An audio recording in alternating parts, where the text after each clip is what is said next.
ഹരേ കൃഷ്ണ. സർവം ശ്രീ രാധാകൃഷ്ണാർപ്പണമസ്തു. അധ്യായം 6 ധ്യാനയോഗം. ശ്ലോകം 4. യദാ ഹി നേന്ദ്രിയാർദേഷു ന കർമ്മസ്വനുഷജ്ജതേ സർവസങ്കൽപ്പസന്യാസി യോഗാരൂഢസ്ഥദുച്യതേ. വിവർത്തനം.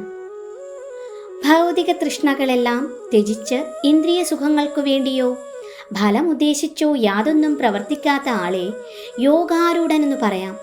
ഭാവാർത്ഥം: അതീന്ദ്രിയ പ്രേമപൂർവം ഭഗവത് സേവനത്തിൽ മുഴുകിയ ഒരാൾ സ്വയം തൃപ്തനാണ്. അയാൾ മേലിൽ ഇന്ദ്രിയ സുഖ പൂരണത്തിലോ ഫലോദിഷ്ട കർമ്മങ്ങളിലോ ഏർപ്പെടുകയില്ല. പ്രവർത്തികളൊന്നും കൂടാതെ മനുഷ്യന് ജീവിക്കാനാവില്ലെന്ന നിലയ്ക്ക് ഇന്ദ്രിയങ്ങളെ തൃപ്തിപ്പെടുത്തേണ്ടി വരുമല്ലോ. കൃഷ്ണാവബോധമില്ലെങ്കിൽ സ്വാർത്ഥ താൽപ്പര്യത്തോടു കൂടിയോ വിശാല തലത്തിലുള്ള സ്വാർത്ഥതയോടുകൂടിയോ മാത്രമേ പ്രവർത്തിക്കാൻ കഴിയൂ. കൃഷ്ണാവബോധത്താൽ ഒരാൾക്ക് ഏതു കർമ്മവും കൃഷ്ണ പ്രീതിക്കായിക്കൊണ്ട് ചെയ്യാനും അങ്ങനെ ഇന്ദ്രിയ സുഖാഭിലാഷത്തിൽ നിന്ന് തികച്ചും ഒഴിഞ്ഞു നിൽക്കാനും സാധിക്കും.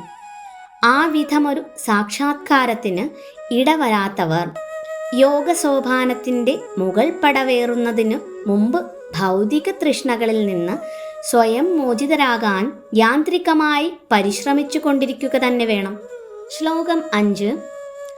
ഉദ്ധരേതാത്മനാത്മാനം നാത്മാനമവസാദയേത് ആത്മൈവ ഹ്യാത്മനോ ബന്ധുരാത്മൈവ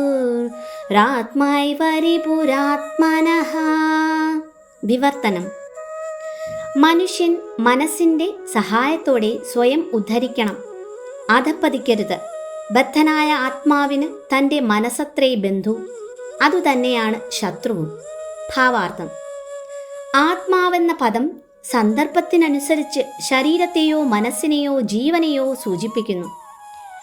യോഗശാസ്ത്രപ്രകാരം മനസ്സിനും ബദ്ധാത്മാവിനും സവിശേഷ പ്രാധാന്യമുണ്ട്.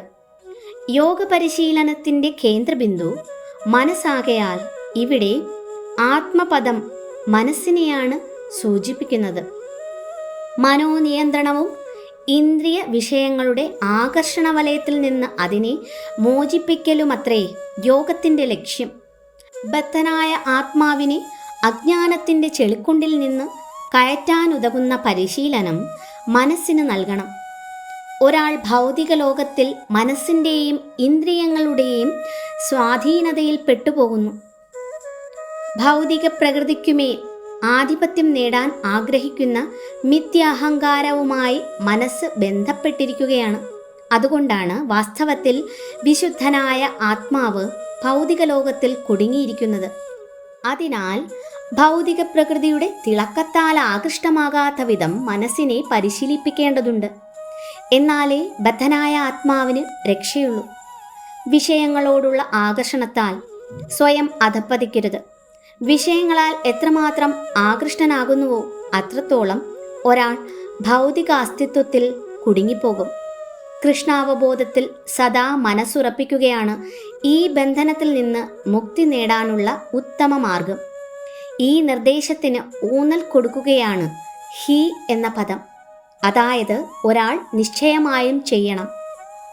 മന ഏവ മനുഷ്യാണാം കാരണം ബന്ധമോക്ഷയോഃ ബന്ധായ വിഷയാസംഖോ മുക്തേ നിർവിഷയം മനഃ.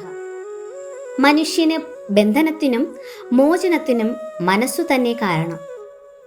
വിഷയാസക്തമാവുമ്പോൾ ബന്ധനത്തിനും വിഷയങ്ങളിൽ നിന്ന് വേർപെട്ടാൽ മുക്തിക്കും അത് ഹേതുവാകുന്നു. അമൃതബിന്ദുപനിഷത്ത് 2. അതിനാൽ എല്ലായ്പ്പോഴും കൃഷ്ണാവബോധത്തിൽ മുഴുകിയിരിക്കുന്ന മനസ്സ് പരമമുക്തിക്ക് കാരണമാണ്. ഹരേ കൃഷ്ണ. സർവം ശ്രീ രാധാകൃഷ്ണാർപ്പണമസ്തു.